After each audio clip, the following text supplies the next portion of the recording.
जी जनाब, happy Saturday. अच्छा, एक रिसेंटली मैंने एक चीज़ पढ़ी है तो मैंने सोचा आप लोगों से उसको शेयर कर दूँ। वो है क्राइसिस इन्वेस्टिंग। ये कोई नई चीज़ नहीं है, ये काफ़ी पुरानी चीज़ है और डक किसी ने उस पर बहुत अच्छी बुक भी लिखी है। अगर आपको बुक पढ़ने का शौक है तो प्लीज़ उसकी बुक पढ़िएगा। लेकिन अक्सर इन्वेस्टर्स को स्ट्रेटेजिकली नहीं सोचते।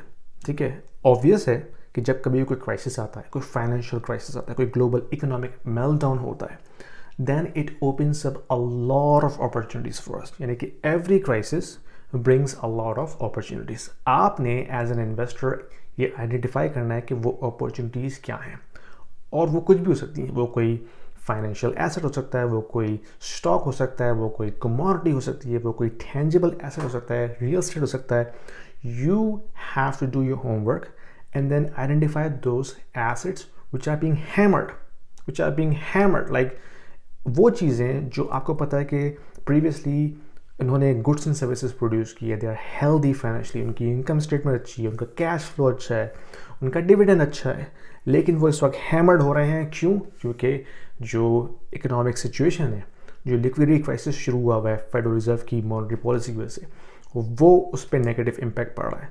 ठीक है, अभी टेम्पररी तो उस पर हैमर्ड हो रहा है, लेकिन अगर आप समझते हैं कि टेस्ला ऐसी कंपनी का फ्यूचर ब्राइट है next 5 years, then it doesn't matter at what price point you are getting into. आपका काम क्या है कि आपने उन अपॉर्चुनिटीज़ को आइडेंटिफाई करना है and then you just wait. Charlie Munger कहता है कि wealth is not being made in buying and selling, wealth is being made in waiting. जब आप किसी एसेट को बाय करें, किसी कमोडिटी को बाय करें, then you just wait for quite some time.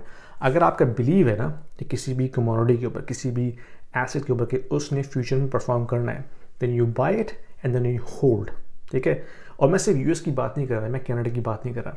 You should look elsewhere as well. Pakistan में इस वक्त बिगेस्ट टर्मोइल इस वक्त हिस्ट्री का आया हुआ है। ये टर्मोइल भी पास होगा, then it will rise again. Turkey में इस वक्त हाइपर इन्फ्लेशन का सिनेरियो है। ठीक है, फाइनेंशियल क्राइसिस है, but then that time will pass and then it will rise again. तो आपने ये करना है कि आपने उन मार्केट्स को भी स्टडी करना है and then you identify those high performing assets who have performed in the past.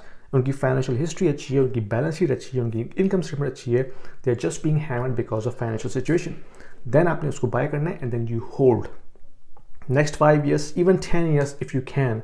ये आपके लिए एक जनरेशनल वेल्थ अपॉर्चुनिटी है जिसको आप मिस नहीं कर सकते। Every crisis is an opportunity for us. We have to make sure that we identify that and we get into it and hold and make some wealth out of it. Thank you.